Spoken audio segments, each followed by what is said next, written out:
بالله نحمده ونستعينه ونستغفره ونؤمن به ونتوكل عليه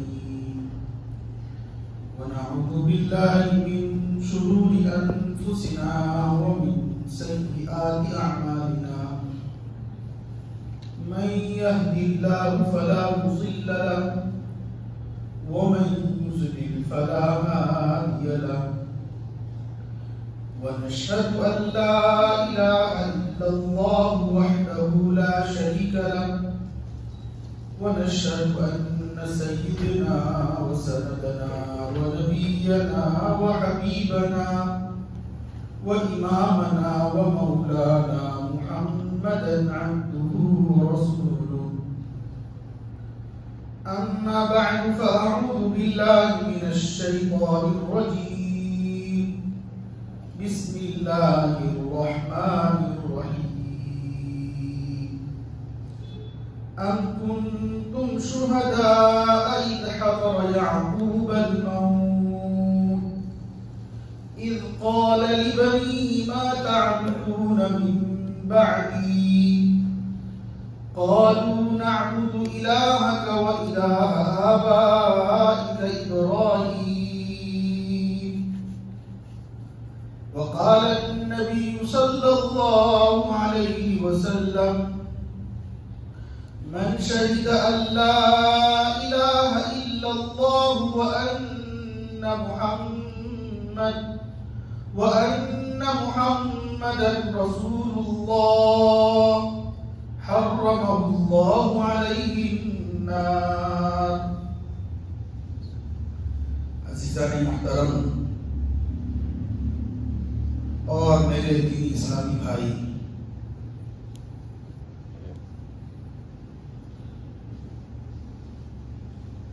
آپ حضرات کے سامنے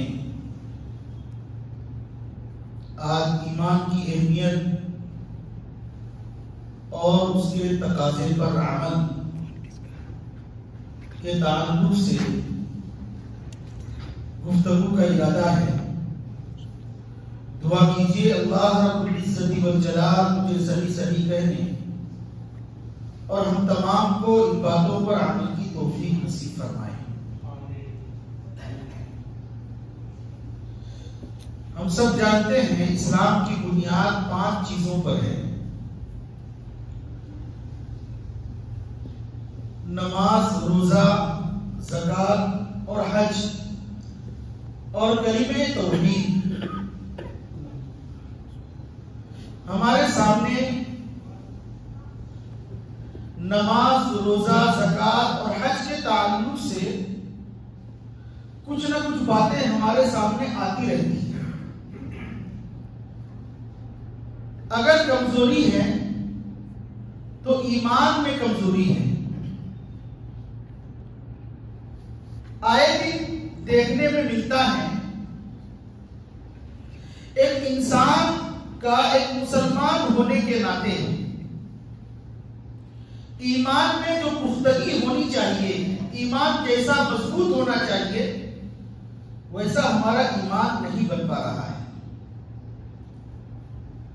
پوری دنیا کے مسلمانوں کا تائینانہ جائزہ اگر لیں تو معلوم ہوگا مسلمان ہوتے ہوئے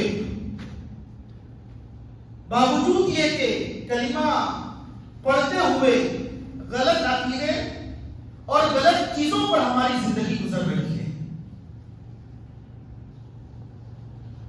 اصل میں ہم کو دیکھنا یہ ہے کہ ایمانیات میں کمزوری کہاں سے آ رہی ہے. بات دراصل یہ ہے کہ دینی تعلیم میں ایمانیات کی تعلیم کا فقدان ہے. آج مسلمان کے گھروں میں پیدا ہونے کی وجہ سے حکومت کے رجسٹروں میں ہمارا نام مسلمان ہونے کی وجہ سے، باپ داداؤں کے مسلمان ہونے کی وجہ سے ہم مسلمان کہلائے جاتے ہیں. اور بچپن میں تعلیم پر سرسری توجہ دی جاتی ہے، ایمان پر ایمان کی پختگی پر محنت نہیں کی جاتی ہے۔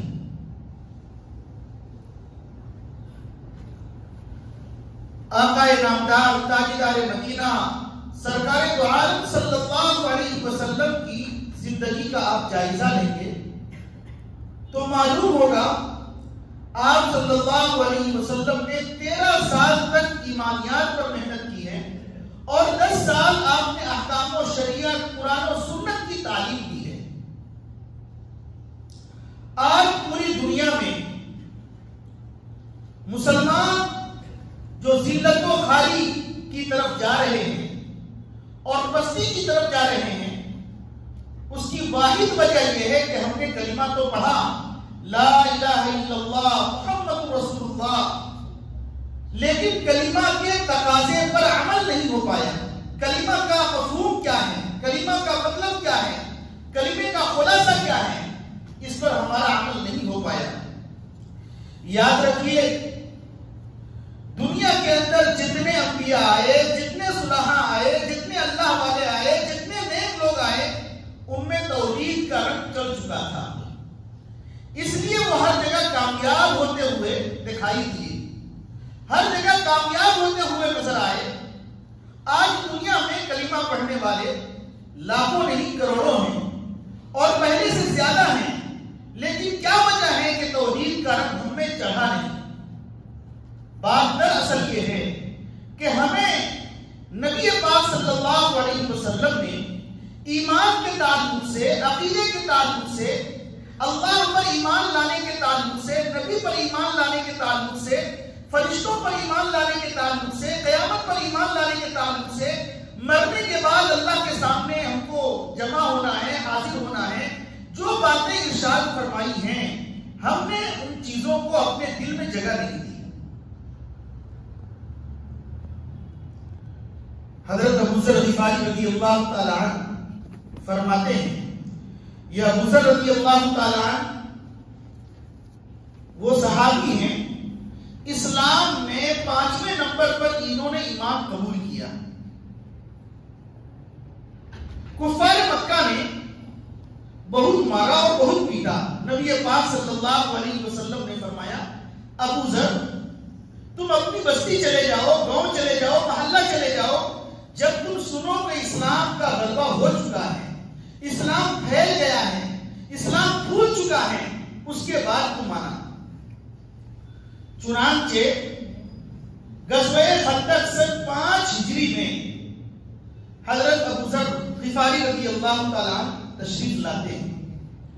اس وقت فکر آخرت کا اس قدر غلبہ تھا کہ جو شخص ضرورت سے زائد مال جمع کرتا تھا اس پر یہ غصہ ہوا کرتے تھے اور کہتے تھے دنیا میں جتنی سے ضرورت پوری ہو جائے اتنا ہی مال رکھنا چاہیے، اگر کوئی زیادہ مال رکھتا تھا اس سے لڑتے اور جھگڑتے تھے۔ خیر، حضرت عثمان غنی رضی اللہ تعالیٰ عنہ کے دور خلافت میں، حضرت عثمان غنی رضی اللہ تعالیٰ عنہ کے دور خلافت میں حضرت ابو ذر رضی اللہ تعالیٰ عنہ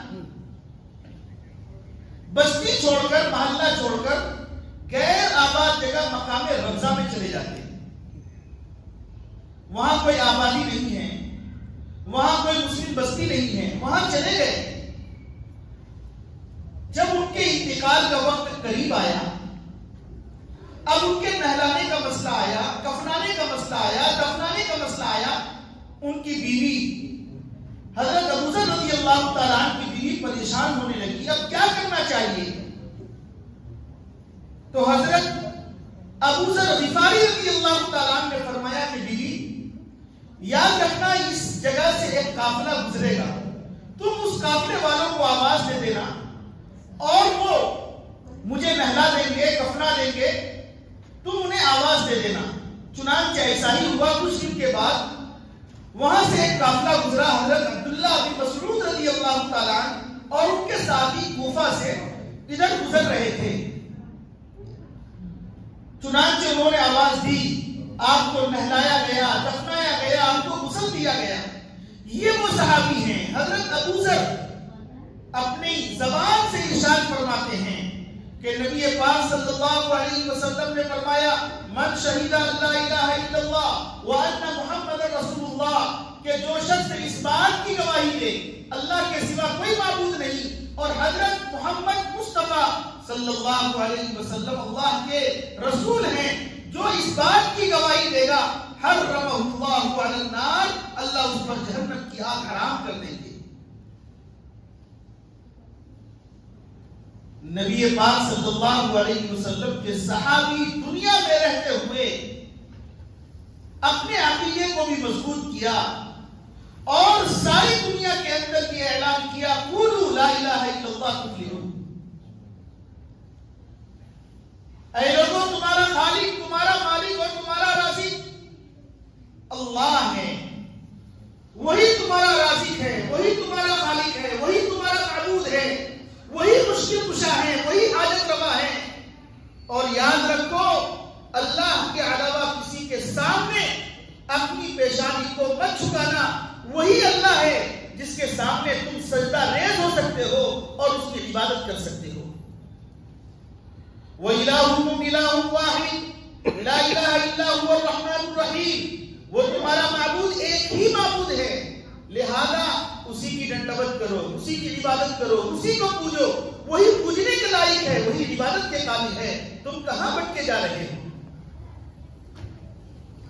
اگر آج ہمارے بچوں کے ذہن میں اس عقیدے کو بٹھایا جائے اور اللہ پر ایمان لانے کا مطلب بٹھایا جائے، رسول پر ایمان لانے کا کیا مطلب ہے، یہ ان کے ذہن میں بٹھایا جائے، تو یاد رکھیے ہمارا بچہ جس طریقے سے بڑا ہوتا جائے گا توحید کا رنگ غالب ہوگا، عقیدہ مضبوط ہوگا۔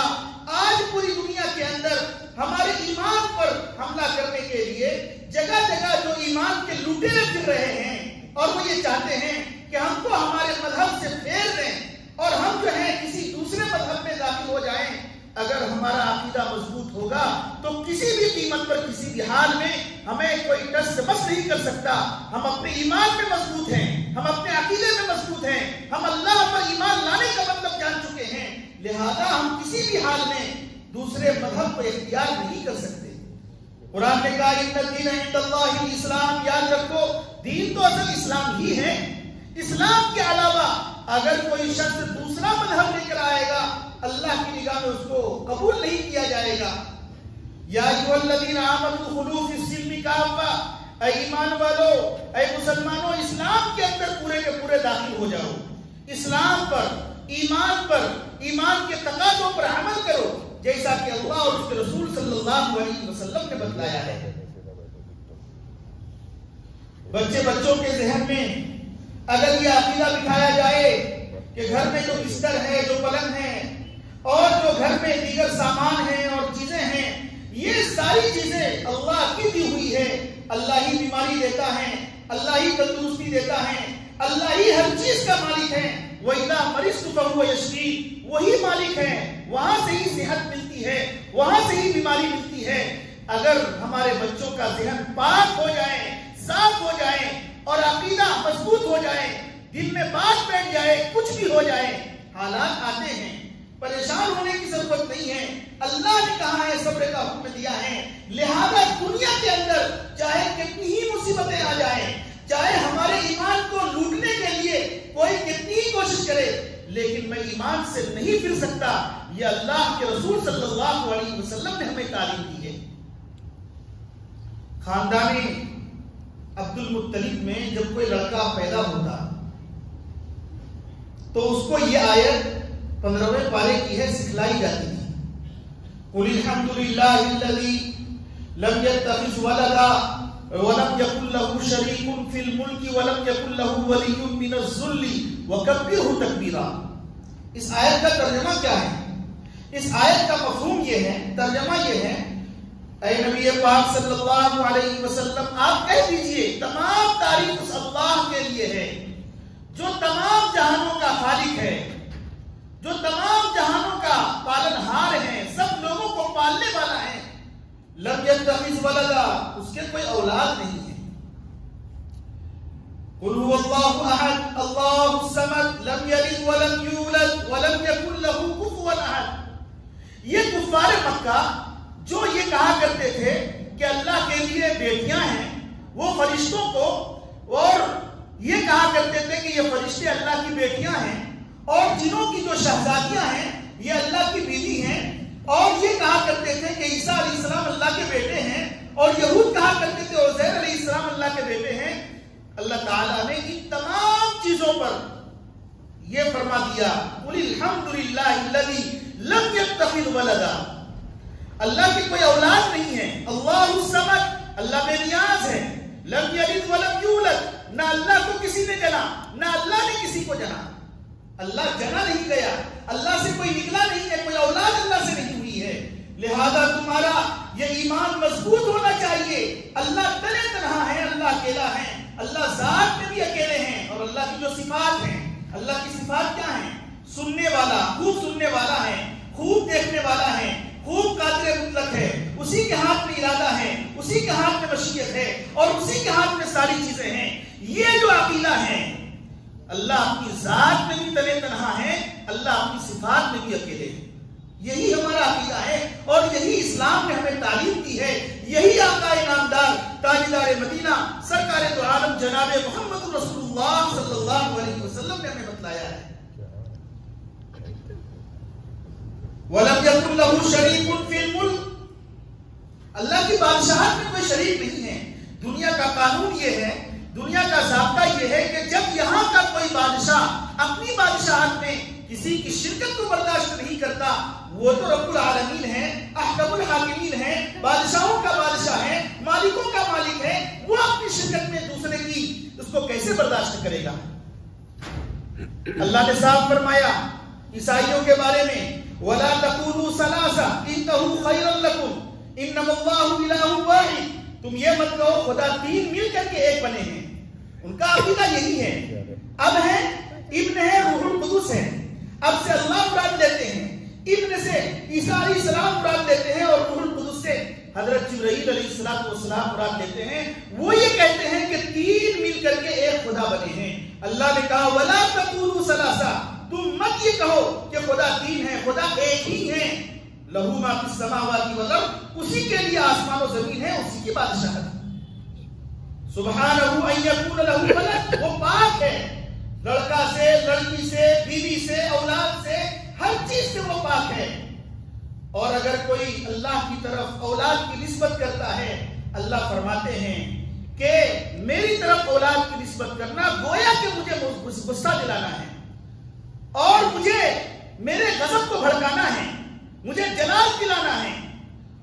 اور یاد رکھو، مجھے جلال آنے کے باوجود میں تمہیں زمین کے اندر ہم نے دھسایا نہیں، تمہیں برابر روزی دے رہا ہوں، تمہیں پانی دے رہا ہوں، تم برابر جو ہے صحت مند ہو، مجھے غصہ تو آ رہا ہے کہ تم میری طرف اولاد کی نسبت کرتے ہو، میری کوئی اولاد نہیں ہے۔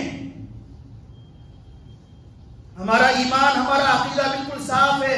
ایمان مفصل میں اللہ نے، نبی پاک صلی اللہ علیہ وسلم نے فرمایا آمنت باللہ وملائکتہ وکتبہ ورسلہ والیوم الآخر والقدر خیرہ وشرہ من اللہ تعالی والبعث بعد الموت۔ اے نبی پاک صلی اللہ علیہ وسلم کہہ دیجئے قل آمنت باللہ، میں ایمان لایا اللہ پر، اس کے رسولوں پر، اس کے فرشتوں پر، اس کی کتابوں پر، اچھی اور بری تقدیر پر، اور عقیدہ یہ ہے کہ دنیا کے اندر جو جیسا کرے گا، اس دنیا کے بعد ہم کو اس عالم کے اندر میدان محشر میں قیامت میں اللہ کے پاس حاضر ہونا ہے۔ بعث بعد الموت کا ہمارا عقیدہ ہے۔ ہمارا یہ عقیدہ نہیں ہے یہ دنیا آخری دنیا ہے، اس دنیا کے بعد کوئی دنیا نہیں ہے، اس دنیا کے بعد آخرت ہے جو ابد الآباد جگہ ہے، جو ہمیشہ رہنے کا گھر ہے۔ اس دنیا کے اندر جو جیسا کرے گا، آخرت میں اس کے ساتھ ویسا ہی معاملہ کیا جائے گا، اچھوں کو اچھا بدلہ دیا جائے گا، بروں کو جہنم میں ڈالا جائے گا۔ آخر حضرات صحابہ کرام رضوان اللہ علیہم اجمعین نے باوجود یہ کہ ان میں مالدار بھی ہوا کرتے تھے، ایک سے بڑھ کر ایک مالدار ہوا کرتا تھا، اور ایک سے بڑھ کر ایک دوسرے سے جو ہے دولت میں بڑھا ہوا ہوتا تھا، لیکن کبھی بھی صحابہ کرام رضوان اللہ علیہم اجمعین نے یہ نہیں جانا کہ دنیا ہی سب کچھ ہے۔ ان کی نگاہ میں دنیا ہے، دنیا کچھ نہیں ہے، یہ ان کے ذہن میں بٹھا ہوا تھا۔ ایمان کی ایسی پختگی تھی، وہ اللہ خود فرماتا ہے اگر تم اللہ سے محبت کرو گے تو یاد رکھو اللہ سے محبت کرنے کی وجہ سے، ایمان کے تقاضوں پر عمل کرنے کی وجہ سے اللہ تعالیٰ پوری دنیا کے لوگوں کو آپ کی طرف متوجہ کر دیں گے، سب آپ کی خدمت کریں گے۔ جس کا دل اللہ سے مل جاتا ہے، فرشتوں میں اعلان اللہ کرتا ہے، پھر فرشتوں کے واسطے سے دنیا میں یہ اعلان ہوتا ہے فلاں بندے سے میں محبت کرتا ہوں، لہذا تم سب حضرات بھی اس سے محبت کرو۔ اللہ والے کے سامنے ہم دیکھتے ہیں ڈھیر سارے لوگ پیچھے پیچھے چل رہے ہوتے ہیں، گھوم رہے ہوتے ہیں، نبی کے پیچھے جو ہے ڈھیر سارے صحابہ جا رہے ہیں۔ قرآن نے کہا الا ان اولیاء اللہ لا خوف علیہم ولا هم يحزنون لهم البشرى فی الحیات الدنیا وفی الآخرہ۔ جو اللہ کے ولی ہیں، جو اللہ کے دوست ہیں، ان کو کوئی خوف نہیں ہے دنیا اور آخرت میں، ان کے لیے خوشخبری ہے۔ دنیا بھی ان کی اچھی ہوگی اور آخرت میں بھی اچھا ہوگا۔ دنیا میں اچھائی یہ ہے کہ تم دیکھ رہے ہو ایک اللہ والے کے پیچھے ڈھیر سارے لوگ ہیں، کیا وہ یہ کہتے ہیں کہ میرے پیچھے پیچھے چلو؟ نہیں، ان کو محبت ہے، اس لیے کہ وہ بندہ اپنا دل اللہ سے اس نے ملایا ہے، رسول اللہ صلی اللہ علیہ وسلم کی شریعت پر اس نے عمل کیا ہے۔ تو میرے دوستو، سب سے زیادہ اس وقت ضروری یہ ہے ہم اپنے عقیدے کو مضبوط کریں۔ حضرت عبداللہ بن رواحہ رضی اللہ تعالیٰ عنہ اپنی بیوی کے گود میں اپنا سر رکھ کر سو رہے تھے، سو کر کے سوتے سوتے رونے لگے۔ جب حضرت عبداللہ بن رواحہ رونے لگے تو ساتھ میں بیوی بھی رونے لگی۔ حضرت عبداللہ بن رواحہ نے کہا بیوی تم کیوں رو رہی ہو؟ فرمایا اس لیے کہ آپ رو رہے ہیں۔ حضرت عبداللہ بن رواحہ فرماتے ہیں میرے ذہن میں تو یہ بات ہے کہ کل قیامت کے دن ہر ایک کو جہنم پر سے گزرنا ہے، پتہ نہیں میرے ساتھ کیا معاملہ ہوگا۔ وَإِن مِّنكُمْ إِلَّا وَارِدُهَا، ہر ایک کو اس جہنم پر سے گزرنا ہے، پتہ نہیں میں گزر پاؤں گا یا نہیں گزر پاؤں گا۔ حضرت شاہ مولانا ابرار الحق ہردوئی رحمۃ اللہ علیہ نے بڑا عجیب واقعہ اور لطیفہ لکھا ہے۔ ایک گاڑی میں وہ بیٹھے ہوئے تھے، گرمی بالکل شوال پر تھی اور گرمی بالکل زور پر تھی، گاڑی میں بیٹھے ہوئے ہیں، لیکن گاڑی کے اندر ڈرائیور سے یہ کہا گیا بھائی ایئر کنڈیشن چالو کرو اور اے سی چالو کرو، گرمی لگ رہی ہے۔ تو ڈرائیور نے کہا کہ حضرت اے سی تو چالو ہے، ایسا لگتا ہے کہ گاڑی کا کوئی شیشہ کھلا ہوا ہے۔ جب دیکھا گیا تو معلوم ہوا کہ گاڑی کا شیشہ کھلا ہوا ہے، جس کی وجہ سے گاڑی ٹھنڈی نہیں ہو پا رہی ہے۔ تو حضرت ابرار الحق صاحب ہردوئی رحمۃ اللہ علیہ نے فرمایا یہی حال ہے کہ جس نے دنیا کے اندر اپنے کان کے شیشے کو، اپنے منہ کے شیشے کو، اپنے پیٹ کے شیشے کو بند نہیں کیا تو یاد رکھیے اس آخرت میں ایمان کی جو ٹھنڈک ہے اور ایمان کی جو حلاوت ہے اس کو حاصل ہی نہیں ہو سکتی۔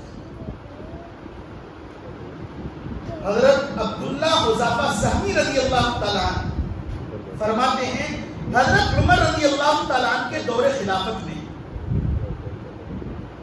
حضرت عمر رضی اللہ تعالیٰ عنہ نے پوچھے اور مسلمانوں کو روم بھیجا جہاد کے لیے۔ چنانچہ ہم لوگ گئے، حضرت عمر بن خطاب نے فرمایا کہ عبداللہ بن حذافہ تم ان مسلمانوں کے امیر ہو، تم کو امیر بنا کر بھیجا جا رہا ہے اور تمہاری سرکردگی میں اور تمہاری امیریت میں یہ لوگ جو ہیں ان کفار مکہ سے، ان لوگوں سے جہاد کریں گے۔ یہ صحابہ کرام رضوان اللہ علیہم اجمعین حضرت عبداللہ بن حذافہ کے ساتھ روم جاتے ہیں، لڑائی ہوتی ہے اور لڑائی میں ہار جاتے ہیں۔ روم کا جو بادشاہ تھا اس نے حضرت عبداللہ حذافہ سہمی کو اور ان کے مسلمان جتنے ساتھی تھے سب کو قید کر لیا، اور قید کرنے کے بعد امیر کو بلایا عبداللہ بن حذافہ ادھر آؤ، دیکھو اپنے نبی کی تکذیب کرو، اپنے نبی کو برا بھلا کہو اور اسلام کا جو دھرم اور مذہب تم نے اختیار کیا ہے یہ چھوڑ دو، میں تم کو بھی چھوڑ دوں گا اور یہ تمہارے ساتھ ساتھی ہیں میں ان کو بھی چھوڑ دوں گا۔ حضرت عبداللہ بن حذافہ کے اندر جو ایمان کی تڑپ اور ایمان کی لگن کی. فرمایا اگر میں مر کر کے دوبارہ بھی زندہ ہوا تو خدا کی قسم میں اپنے نبی کی تکذیب نہیں کر سکتا اور اسلام دھرم اور مذہب کو چھوڑ ہی نہیں سکتا. پھر بادشاہ ڈراتا ہے, دیکھو قتل کر دوں گا, چاہے میرے ٹکڑے ٹکڑے کر دو, مجھے اس کی کوئی پرواہ نہیں ہے. دیکھو میں تمہیں سخت سزا دوں گا, کچھ بھی کرو, میں ایمان سے پھر نہیں سکتا, میں اپنے نبی پر ایمان لا چکا ہوں. بادشاہ نے یہ کیا, ایک کڑھائی منگائی, کڑھائی میں تیل ڈالا گیا, تیل کو کھولایا گیا اور تیل کو کھولانے کے بعد ایک قیدی کو اس میں ڈالا اور ڈالنے کے بعد وہ تڑپ تڑپ کر تیل کی گرماہٹ اور اس کے اندر ایک کو ڈالا گیا, وہ تڑپ تڑپ کر مر گیا. حضرت عبداللہ بن حذافہ سہمی کی آنکھوں میں آنسو آ گیا. بادشاہ نے کہا موت کو دیکھ کر کے تم ڈر گئے, رونے لگے؟ سنیے کیا جواب دیتے ہیں. حضرت عبداللہ حذافہ سہمی فرماتے ہیں میں اس لیے نہیں رو رہا ہوں کہ سامنے ایک کو میں مرتے ہوئے دیکھ رہا ہوں, بلکہ میں اس لیے رو رہا ہوں کہ اس وقت میرے پاس ایک جان ہے. خدا کی قسم اگر میرے پاس 2 جان بھی ہوتی تو میں اسلام کے لیے قربان کر دیتا. جب بادشاہ نے یہ سنا, اتنا مضبوط اور اتنا ٹھوس ایمان ان کے دل میں رچا بسا ہے, فرماتے ہیں کہ اچھا. بادشاہ کا دل نرم ہو جاتا ہے اور کہتے ہیں میری پیشانی پر کم سے کم بوسہ دے دو, میں تمہیں بھی چھوڑ دوں گا اور تمہارے جتنے ساتھی ہیں سب کو چھوڑ دوں گا. حضرت عبداللہ بن حذافہ سہمی رضی اللہ تعالیٰ عنہ نے پیشانی پر بوسہ دیا اور خود بھی اور اپنے ساتھیوں کو چھوڑا کر مدینہ لے گئے. حضرت عمر بن خطاب رضی اللہ تعالیٰ عنہ خوش تھے اور وہ مدینہ سے باہر حضرت عبداللہ بن حذافہ سہمی کے استقبال کے لیے گئے اور فرمایا حذافہ تم پر سلام ہو, تم نے اپنے ایمان کی بھی حفاظت کی اور ایک بوسے میں تم چھوٹ کر کے آ گئے اور تمہارے ساتھی بھی چھوٹ کر کے آ گئے. ایسا ایمان مطلوب ہے. نبی پاک صلی اللہ علیہ وسلم نے ارشاد فرمایا کہ جس طریقے سے دسترخوان پر لوگ ٹوٹ پڑتے ہیں, ایسے ہی ایک زمانہ آئے گا تم کو لقمہ بنایا جائے گا اور تم کو جو ہے تمہارے ایمان کو لوٹنے کی کوشش کی جائے گی. صحابہ پوچھتے ہیں اے اللہ کے رسول صلی اللہ علیہ وسلم اس وقت ہم تعداد میں کم ہوں گے یا کیا ہوں گے؟ فرمایا اس وقت تعداد میں زیادہ ہوں گے, لیکن جس طریقے سے پانی میں بہنے والے تنکے کی کوئی حیثیت نہیں ہوتی, آنے والے دور میں تمہاری بھی کوئی حیثیت نہیں ہوگی. تمہارے دلوں میں دشمنوں کا روب بٹھا دیا جائے گا. آج ہم ڈرتے ہیں, گھبراتے ہیں. جو لوگ طاقتور ہیں, جو لوگ یہاں حکومت کر رہے ہیں, ان کے نام لینے سے, ان کی باتوں کو پھیلانے سے ہم ڈرتے ہیں. ان کی وجہ سے ہمارے دلوں میں ان کا روب ڈال دیا گیا ہے. یہ کیوں ہوا؟ ایمان جیسا مطلوب تھا اور ایمان پر جس طرح عمل کرنا چاہیے تھا وہ ایمان ہمارے پاس نہیں ہے. حضرت یعقوب علیہ السلام کا جب انتقال ہونے لگا تو حضرت یعقوب علیہ السلام نے اپنے تمام ساتھیوں کو بلایا, اپنے تمام بیٹوں کو بلایا اور فرمایا دیکھو میں دنیا سے جا رہا ہوں. جب تک میں دنیا میں تھا تم لوگوں کو دیکھا کہ تم ایک اللہ کی عبادت کرتے رہے اور اس کی پوجا کرتے رہے, اسی کو خدا مانتے رہے. لیکن میں دنیا سے جا رہا ہوں, اب یہ بتاؤ کہ میرے بعد تم کس کی عبادت کرو گے؟ ام کنتم شہداء اذ حضر یعقوب الموت اذ قال لبنیہ ما تعبدون من بعدی. میرے بعد تم کس کی عبادت کرو گے؟ چنانچہ بیٹوں نے کہا قالوا نعبد الہک و الہ آبائک ابراہیم و اسماعیل و اسحاق الہ واحدا. ہم اسی ایک اللہ کی عبادت کریں گے جو ابراہیم کا بھی رب ہے, جو اسحاق کا بھی رب ہے, جو یعقوب کا بھی رب ہے. ہم اس کے علاوہ کسی کی طرف توجہ نہیں دیں گے. ہم سب کا خدا ایک خدا ہے. وَنَحْنُ لَهُ مُسْلِمُونَ. ہم اسی کے تابع اور فرما بردار ہو کر رہیں گے. قرآن کریم کی یہ آیت کو آج ہم اپنے گھر میں اس آیت کے تعلق سے ذرا سوچیں اور غور کریں. آج ہمارے گھروں کا کیا حال ہے؟ ایک والد کا انتقال ہوتا ہے، ایک بچے کا انتقال ہوتا ہے، تو ہمارے ذہنوں میں وہی دنیا کی باتیں آتی ہیں. باپ دنیا سے جا رہا ہے، دنیا کے اندر رہتے ہوئے پوری زندگی دنیا میں اس نے لگا دی، آخرت کی تیاری ایک بھی نہیں کی. اب دنیا سے جا رہا ہے تو بچوں کو بلایا جاتا ہے، دیکھو بیٹے ایک آدمی کے پاس میرا اتنا لاکھ روپیہ ہے وہ لے لینا، فلاں نے زمین میری زمین فلاں کے پاس ہے وہ لے لینا، اور فلاں کے پاس گاڑی ہے وہ لے لینا. دکھ اور افسوس ہوتا ہے دنیا کے اندر رہتے ہوئے دنیا ہی دنیا کرتے رہے، اور جب دنیا سے جا رہے ہیں تو وہی ہمارے ذہن میں ہے کہ فلاں کے پاس گاڑی ہے، بنگلہ ہے، گھوڑا ہے، مکان ہے، دکان ہے. یہ ہمارے ایمان کا حال ہے. جب تک ہم اپنے ایمان میں پختگی نہیں لائیں گے اس وقت تک ہم کامیاب نہیں ہو سکتے. حضرت عبداللہ بن عباس رضی اللہ تعالیٰ عنہ فرماتے ہیں نبی پاک صلی اللہ علیہ وسلم کے پیچھے میں کھڑا تھا، نبی نے فرمایا اے لڑکے چند باتوں کی نصیحت سن لے اور اس پر عمل کر. ایک تو یہ کہ تم یہ عقیدہ رکھو کہ تمہارا خدا ایک ہی خدا ہے، وہی تمہارا خالق اور مالک ہے، وہی مشکل کشا ہے، حاجت روا ہے، نفع اور نقصان کا مالک. دنیا کے اندر کسی کے پاس کوئی طاقت نہیں ہے، نفع نقصان کا مالک میں ہوں. نفع نقصان کا مالک اللہ ہے. اللہ فرماتے ہیں نفع نقصان کا مالک کوئی نہیں ہو سکتا سوائے میرے. حاجت اور مشکل کشا اللہ کے علاوہ کوئی نہیں ہو سکتا. لہذا تم ایک اللہ کی عبادت کرو اور اسی اللہ سے اپنے مسائل کو حل کرواؤ. اور جب تمہیں مدد کی ضرورت پڑے استعین باللہ تو اللہ سے مدد طلب کرنا. کسی مخلوق کے سامنے ہاتھ پہ پھیلانا، یاد رکھو اگر مخلوق کے سامنے ہاتھ پھیلاؤ گے تو تم ذلیل ہو جاؤ گے. استعین باللہ تمہارا رب اللہ ہے، لہذا اپنی ساری ضروریات کو اللہ کے سامنے رکھنا اور اللہ سے مانگنا. وہ اللہ بیوڑی بنانے والا ہے، تمہاری ساری ضروریات کو پوری کرنے والا ہے. بہرحال آج کی تقریر کا حاصل اور خلاصہ یہ ہے ہم اپنے ایمان کو مضبوط کریں اور ایمان کے تقاضوں پر عمل کریں. ایمان کے تقاضوں پر عمل کا مطلب یہ ہے جو اللہ نے حکم دیا ہے نماز کا، روزے کا، زکوٰۃ کا، حج کا اور کلمہ توحید، ایمان کی پختگی کا، ان تمام چیزوں پر عمل کرنا چاہیے اور اسی کے لیے اپنی زندگی کو قربان کرنا چاہیے. دعا کیجیے اللہ رب العزت والجلال ہم تمام کو ان باتوں پر عمل کی توفیق نصیب فرمائیں. وآخر دعوانا الحمدللہ رب العالمین. آخر میں